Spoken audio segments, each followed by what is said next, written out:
INTUC-യുടെ ദേശീയ സെക്രട്ടറിയായി തിരഞ്ഞെടുക്കപ്പെട്ട മുൻ MLA AK മണിക്ക് മൂന്നാറിൽ സ്വീകരണം നൽകി. സൗത്ത് ഇന്ത്യൻ പ്ലാന്റേഷൻ വർക്കേഴ്സ് യൂണിയന്റെ നേതൃത്വത്തിൽ മൂന്നാർ സൊസൈറ്റി ഹാളിലായിരുന്നു സ്വീകരണ ചടങ്ങ്. INTUC ജില്ലാ പ്രസിഡന്റ് രാജാ മധുകരൻ ഉദ്ഘാടനം ചെയ്തു. INTUC ദേശീയ സെക്രട്ടറിയായി തിരഞ്ഞെടുക്കപ്പെട്ട മുൻ MLA AK മണിക്ക് മൂന്നാറിൽ വിപുലമായ സ്വീകരണമാണ് നൽകിയത്.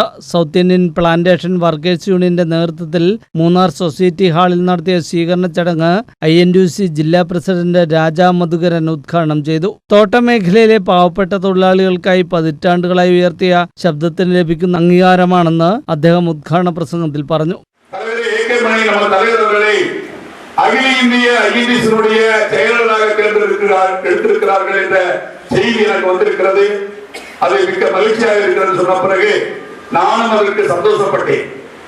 நீங்கள் எல்லாரும் இந்த பதவி AK மணி அவர்களுக்கு கிடைத்திருக்கிறது என்றால் அதனுடைய காரணம் யார் என்று சொல்ல முடியுமா? சொல்லுங்கள். இங்க இருக்கக்கூடிய நண்பர்களோ சகோதரிகளோ, இந்த AK மணி அவர்களுக்கு அகில இந்திய அளவில் ஒரு பொறுப்பு கிடைத்திருக்கிறது என்றால் அதற்கு காரணம் யாரு?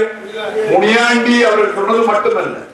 INTUC പ്രവർത്തകരുടെ നേതൃത്വത്തിൽ വലിയ പുഷ്പഹാരം അദ്ദേഹത്തെ അണിയിച്ചു. DCC general secretary G Muniyandi ചടങ്ങിൽ അധ്യക്ഷത വഹിച്ചു. INTUC മേഖലാ president D Kumar, block committee president S Vijayakumar, Babu P Kuriakose, Raju baby, R Karuppaswamy, P Jayaraj, C Nelson, staff union അംഗങ്ങൾ, ഗ്രൂപ്പ് സെക്രട്ടറിമാർ, ഓർഗനൈസിംഗ് സെക്രട്ടറിമാർ തുടങ്ങിയവർ പങ്കെടുത്തു. News bureau Munnar.